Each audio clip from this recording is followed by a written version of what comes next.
जय हिंद दोस्तों। कैसे हैं आप लोग। तो आज हम बात करने वाले हैं एक बहुत ही खतरनाक हॉरर मूवी के बारे में जिसका नाम है house on the willow street. दोस्तों, इस फिल्म की कहानी काफ़ी अच्छी है जो कि आपको बेहद पसंद आएगी, तो आप इस वीडियो को अंत तक ज़रूर देखिएगा। फिल्म की स्टार्टिंग में हम एक जलते हुए घर को देखते हैं और उस घर के अंदर एक फैमिली फ़ोटो हमें दिखाई जाती है जिसके अंदर एक कपल और एक बच्चे की फ़ोटो थी। उसके बाद हमें हेज़ल दिखाई जाती है जो ये एक सपना देख रही थी और सपने को देखकर वो काफ़ी डर जाती है और तुरंत उसकी नींद खुल जाती है। तभी वो देखती है कि उसके बॉडी पे जले हुए निशान हैं, जिसे देखकर उसे लगता है कि शायद वो सच में उस जगह पर होकर आई है। और तभी ये मार्क्स उसे ज़ख्म के रूप में मिले हैं। तभी उसे उसके दोस्त एड का कॉल आता है जो कि उसका बाहर वेट कर रहा था और वो उससे कहता है कि वो उससे मिलने के लिए आया है। ये सुन के वो तुरंत नीचे चली जाती है उससे मिलने के लिए और वो दोनों अपनी वैन से एक रिच आदमी के घर के बाहर पहुंचते हैं। ऐसा लग रहा था मानो कि वो उस अमीर आदमी को स्पाई कर रहे हों। वो उसके घर के बाहर ही रुकते हैं और उसकी बेटी की तस्वीरें खींचना शुरू कर देते हैं क्योंकि उनकी टारगेट उसकी बेटी थी। तभी एड अलार्म सिस्टम चेक करने की बात करता है जिसपे वो कहती है कि वो उसके बारे में बिल्कुल ना सोचे क्योंकि वहाँ पर उन्हें कोई भी दिक्कत नहीं होने वाली। इससे हम जान पाते हैं कि ज़रूर वो उनके घर में घुसने का प्लान कर रहे थे ताकि वो उसकी बेटी को किडनैप करके अपने साथ ले जा सकें। कुछ देर बाद वो लोग अपने एक हाइड आउट पे आ जाते हैं जो कि एक पुरानी फैक्ट्री थी और यहाँ पर कोई भी नहीं आता जाता था। वो वहाँ पर अपने प्लान को डिस्कस करने लगते हैं कि कैसे वो उस अमीर आदमी की बेटी कैथरीन को किडनैप करेंगे। उनकी बातों से हमें ये भी पता चलता है कि वो जो आदमी है वो डायमंड्स का बिजनेस करता है और उसके पास ढेर सारे पैसे हैं। उसकी बेटी को किडनैप करने वाले थे ताकि वो उससे फिरौती मांग सकें और फिरौती मिलने के बाद उनकी लाइफ सेटल हो जाती। उनके पास ये एक ही मौका होता है जिससे वो जल्दी अमीर बन सकते हैं और उसके बाद इनकी लाइफ सेटल हो जाएगी जिसके बाद उन्हें कुछ भी नहीं करना पड़ेगा। इस किडनैपिंग के प्लान में टोटल 4 लोग शामिल होते हैं जो कि होते हैं मार्क, एड, उसका कज़न जेम्स और हेज़ल। वो सभी 6 महीने का टाइम डिसाइड करते हैं जिसमें वो अपने प्लान पे काम करेंगे और उसके बाद उसे अंजाम देंगे। उसके बाद हमें 6 महीने बाद की कहानी दिखाई जाती है और हम उन चारों को उस अमीर आदमी के घर में ब्रेक इन करता हुआ देख पाते हैं। यानी कि उन्होंने प्लान बना लिया था और अब उस प्लान के मुताबिक वो काम कर रहे थे। उनके प्लान में ये था कि उन्हें गन्स और वायलेंस का यूज़ नहीं करना है और ख़ुद को बस प्रोटेक्शन देना है ताकि कैथरीन को वो उठा सकें। वो उस घर के अलग अलग कमरे में जाते हैं और वहाँ पे चेक करने लगते हैं और अगर उन्हें कोई सोया हुआ मिलता है तो उसके रूम को वो लोग लॉक कर देते हैं। एड जब एक रूम में जाता है तो वहाँ पर उसे क्लोजेट के अंदर से कुछ आवाज़ आती है और जब वो वहाँ पर देखता है तो उसे दीवार पे कुछ सिंबल्स और इनकारनेशन बने हुए नज़र आते हैं जिसे देखकर वो काफ़ी ज़्यादा डर जाता है और सोचने लगता है कि आखिर ये क्या चीज़ है। तभी अचानक कैथरीन वहाँ पर उसके पीछे आकर खड़ी हो जाती है और वहाँ पर लाइट्स भी फ्लिकर होने लगी थी। तभी पीछे से जेम्स आता है जो कि कैथरीन को पकड़ लेता है और वो लोग उसे तुरंत वहाँ से किडनैप करके अपने अड्डे पर ले जाते हैं। वो लोग तुरंत उसे चेयर पे बैठाते हैं और उसके गले में एक घंटी वाली चेन बांध देते हैं ताकि अगर वहाँ से भागने की कोशिश करे तो उन्हें पता चल जाए। उन्होंने वहाँ पर सीसीटीवी कैमरा भी सेट करके रखा हुआ था और मार्क स्क्रीन के आगे बैठा हुआ था ताकि वो 24 घंटे उस पर नज़र रख सके। तभी मार्क एक फ़ोटो निकालता है और वो उसे सेटअप पे लगा देता है और हम जान पाते हैं कि वो फ़ोटो उसकी बेटी की है। इधर हम जेम्स को देखते हैं जो कि जब बाहर आता है तो उसे दूसरी साइड से कुछ हलचल सुनाई देती है। जब वहाँ पर जाता है तो अचानक से लाइट्स वहाँ पे फ्लिकर करने लगती हैं और ये देखकर वो तुरंत फ्यूज़ बॉक्स के पास जाता है और वहाँ पे लाइट को ठीक करता है। तभी अचानक उसे अंधेरे में एक फीमेल शैडो नज़र आती है, लेकिन जब वो वहाँ पर लाइट ऑन करता है तो वहाँ पर उसे कोई भी औरत नज़र नहीं आती। वो इस बात को नज़रअंदाज कर देता है और अंदर चला जाता है और हम देखते हैं कि वहाँ पर वो शैडो अब भी मौजूद है। यहाँ हेज़ल कैथरीन के फेस को अनकवर करती है जिसके चेहरे पर पहले से ही कुछ मारपीट जैसे मार्क्स थे और वो एड से पूछती है कि कहीं ये उन लोगों ने तो नहीं किया। तो कहता है कि उन लोगों ने उसे बिल्कुल नहीं पीटा है। वो कहती है कि उसे देखकर ऐसा लग रहा है कि मानो कि उन्होंने उसे किडनैप नहीं बल्कि घर से रेस्क्यू किया हो। जिस पर वो कहता है कि उन्हें इस बात से कोई मतलब नहीं है, उन्हें बस अपना काम करना है, पैसे लेने हैं और यहाँ से चले जाना है। उसके बाद हेज़ल उसे पानी देती है और वो उसे कहती है कि अगर वो लोग अपना भला चाहते हैं तो वो उसे छोड़ दें, नहीं तो यहाँ जो कुछ भी होगा उसके लिए वो लोग खुद जिम्मेदार होंगे। तभी अचानक वहाँ पे लाइट्स जलने बुझने लगती हैं और हेज़ल को ये धमकी लगती है तो वो गुस्से में उसे पकड़ लेती है जिससे कि वो बहुत ज़्यादा डर जाती है। उसके बाद वो कैथरीन की वीडियो शूट करने लगते हैं ताकि वो वीडियो वो उसके पिता को भेजे और उससे पैसे मांग सके। लेकिन कैथरीन वीडियो में अपने पिता से कहती है कि वो इन लोगों की बात हरगिज़ ना माने। ये सुन के हेज़ल काफ़ी ज़्यादा गुस्सा करती है और वो उससे कहती है कि उसके पिता कोई दूध के धुले नहीं हैं, उसने कई सारे लोगों को मारा है और तब जाके उसने मुकाम हासिल किया है और अगर वो लोग उससे कुछ फिरौती ले लेंगे तो वो छोटा नहीं हो जाएगा। उसे ये भी कहती है कि अगर वो वीडियो में ढंग से पेश नहीं आएगी तो वो लोग अभी उसे ख़त्म कर देंगे। ये धमकी सुन के कैथरीन बहुत ज़्यादा डर जाती है और वो ठीक वैसा ही करने लगती है जैसा कि वो लोग चाहते थे। वो लोग कैथरीन की वीडियो शूट करते हैं और उसके बाद वो उसकी वीडियो को उसके पिता को भेज देते हैं और उसके बाद वो उसे कॉल करते हैं पैसे मांगने के लिए, लेकिन बार बार कॉल करने पर भी कोई भी वहाँ से जवाब नहीं देता। ये देखकर हेज़ल अपने साथियों को कहती है कि उन्हें अब प्लान बी पे काम करना होगा, जो कि ये था कि अब उन्हें उसके घर जाना पड़ेगा ताकि वो उन्हें वो मैसेज दे सकें।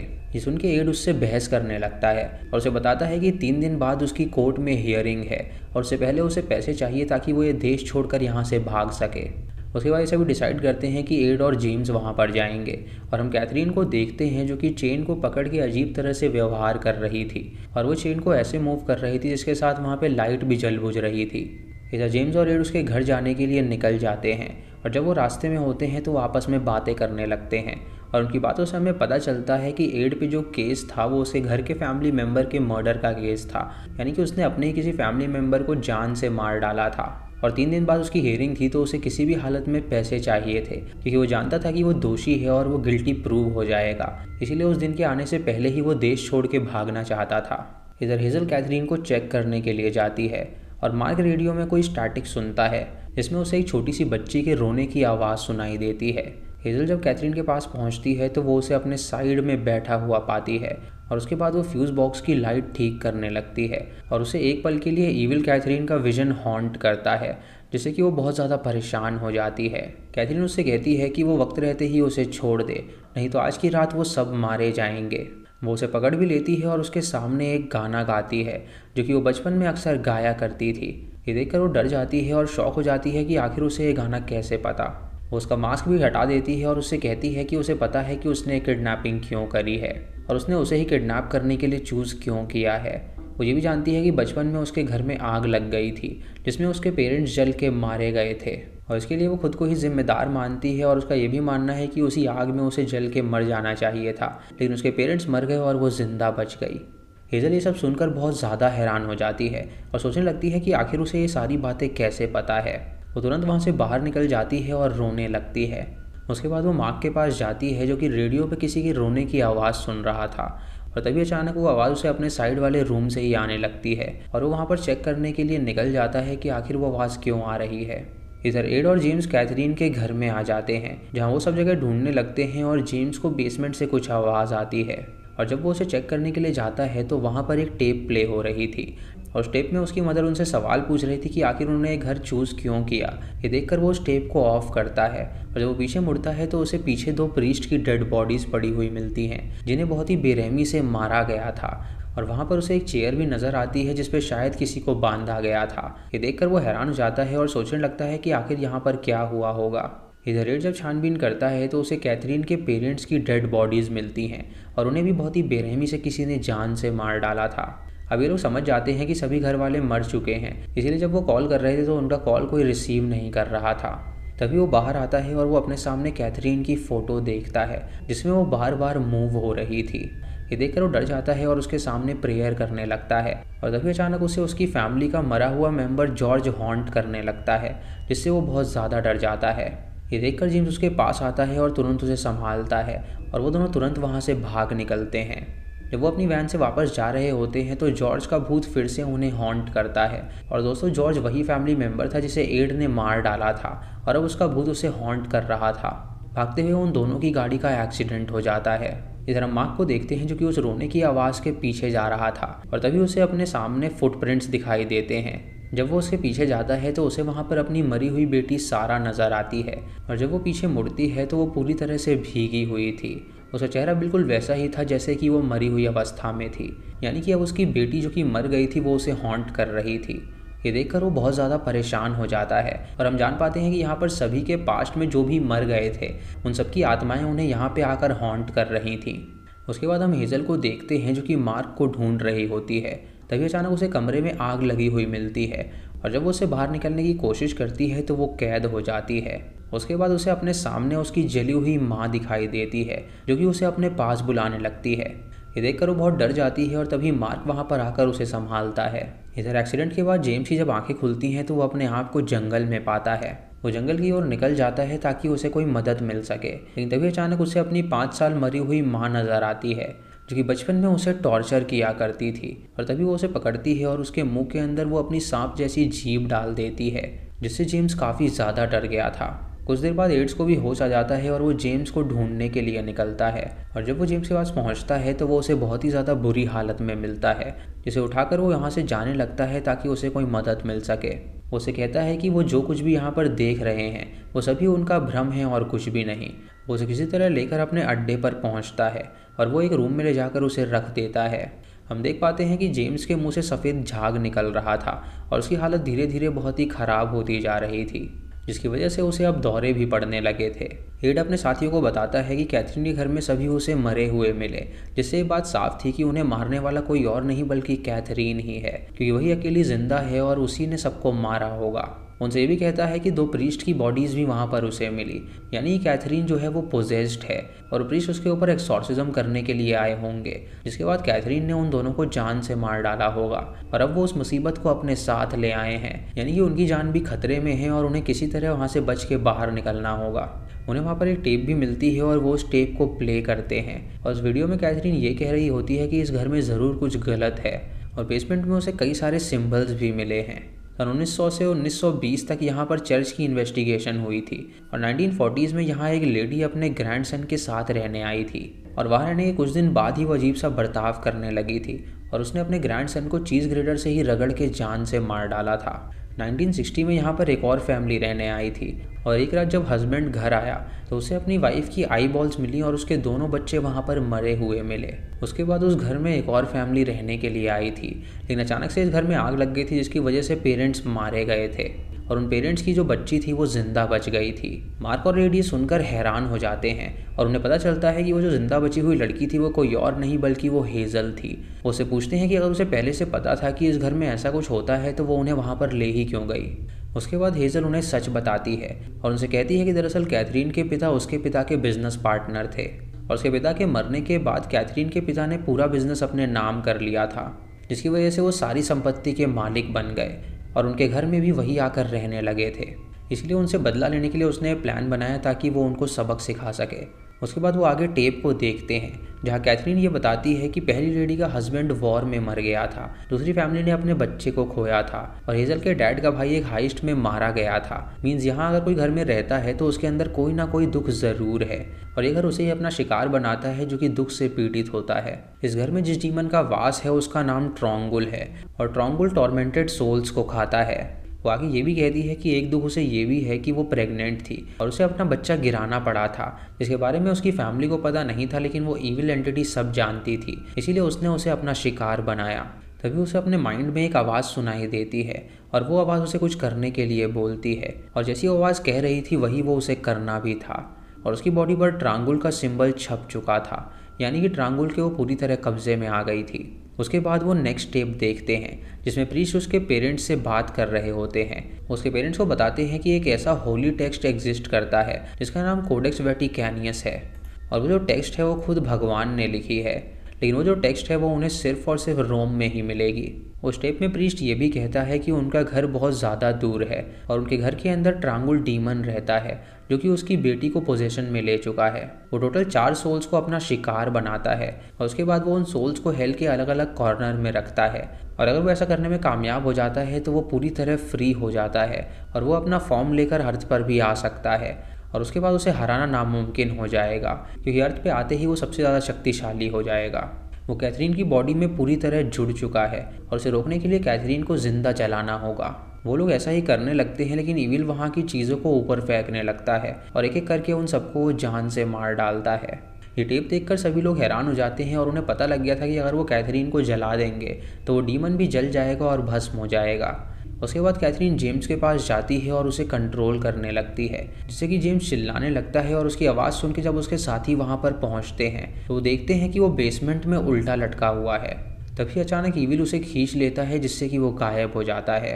ये देखकर रीड तुरंत उसे बचाने के लिए जाता है और हेज़ल और मार्क कैथरीन के पास जाते हैं जो कि पूरी तरह ट्रायंगल डीमन के कब्जे में थी और वो उनसे कहती है कि अब वो लोग जिंदा नहीं बच पाएंगे। मार्क हेज़ल को वहाँ से तुरंत भगा देता है और कैथरीन उसे जकड़ लेती है और उससे कहती है कि अगर वो चाहे तो वो उससे डील कर सकता है। उसे कहती है कि डील के तौर पर वो उसे एड और हेज़ल की सोल दे दे और बदले में वो उसे यहाँ से जाने देगी। और जाने से पहले वो उसे उसकी बेटी से भी मिला देगी। इधर हेजल जब भाग रही होती है तो अचानक उसे अपनी माँ की आवाज़ सुनाई देती है और वो तुरंत एक वेंट के पास आती है जहाँ पर वो उसे दिखाई देती है, जिसे देखकर वो बहुत ज़्यादा डर जाती है। तभी वो देखती है कि वो ईविल की एक ट्रिक है, इसलिए वो तुरंत वहाँ से भागने लगती है। इधर एड को जॉर्ज का घोस्ट हॉन्ट कर रहा होता है और उसके सामने एड अपनी गलती एक्सेप्ट करता है, क्योंकि उसकी वजह से ही वो मारा गया था। उसने ही उसकी बॉडी को ठिकाने पे लगाया था और वो अपनी गलती की सज़ा भोग रहा है। वो उसे माफ़ी मांगता है ताकि वो वहाँ से चला जाए। तभी अचानक उसे वहाँ पर जेम्स मिलता है, जिसकी बॉडी पर वो ईविल सिंबल आ जाता है, क्योंकि उसने ईविल से डील डन कर ली थी। जब वो उस पर अटैक करने के लिए जाता है तो वो उसे शूट कर देता है और हेजल यहाँ से आकर तुरंत उसे ले जाती है। हम जेम्स को देखते हैं जो कि गोली लगने के बाद भी अभी जिंदा था, यानी कि वो सिंबल आने की वजह से वो मर नहीं सकता था। हेजल और एड कंट्रोल रूम में जाते हैं और वो सीसीटीवी चेक करने लगते हैं ताकि वो दोनों मार्क को ढूंढ सकें। हेजल बहुत ज़्यादा परेशान हो जाती है तो एड उसे तसल्ली देता है और उसे कहता है कि वो चिंता ना करे, वो लोग यहाँ से ज़रूर बाहर निकलेंगे। तभी मार्क वहाँ पर आता है और उन दोनों पर अटैक करके उन्हें कैप्चर कर लेता है। उसके बाद वो कैथरीन को भी फ्री कर देता है, क्योंकि उसने कैथरीन से डील कर ली थी। वो दोनों उसे समझाते हैं कि वो उनके साथ ऐसा बिल्कुल ना करे और उनका दर्द देखकर उसे एहसास होता है कि वो गलत है, इसीलिए वो कैथरीन को पकड़ लेता है और उन दोनों को वहाँ से भगा देता है। ये देखकर कैथरीन को गुस्सा आता है और वो तुरंत उस पर अटैक कर देती है। इधर जब ये दोनों भाग रहे होते हैं तो हेजल को उसकी जली हुई माँ की घोस्ट नज़र आती है, जो कि असल में उसे यहाँ पर बचाने के लिए आई थी। उसकी माँ की आत्मा उसे बाहर जाने का रास्ता दिखाती है और ये रास्ता वेंट से होकर जाता था, जिसे वो दोनों खोलने लगते हैं। तभी वहाँ पर कैथरीन और बाकी दो ईविल मार्क और जेम्स वहाँ आ जाते हैं और हेजल कैथरीन को शूट करती है, बट उसे कोई भी फ़र्क नहीं पड़ता। एड तुरंत उस वेंट को ओपन करता है और वो हेजल को आगे भेजता है और उसके बाद वो उसे बंद कर देता है ताकि वो वहाँ से भाग सके। ये देखकर हेजल उससे पूछती है कि आखिर वो ऐसा क्यों कर रहा है, तो वो उससे कहता है कि उन दोनों में से किसी एक की ही जान बच सकती है, इसीलिए वो ये चाहता है कि वो जिंदा रहे और वो खुद को सेक्रीफाइस करेगा ताकि वो यहाँ से बाहर निकल सके। वो तुरंत पीछे जाता है और उन तीनों से लड़ के उन्हें रोकने लगता है, पर जब वो तीनों नहीं रुकते तो वो उन तीनों को ही शूट करने लगता है।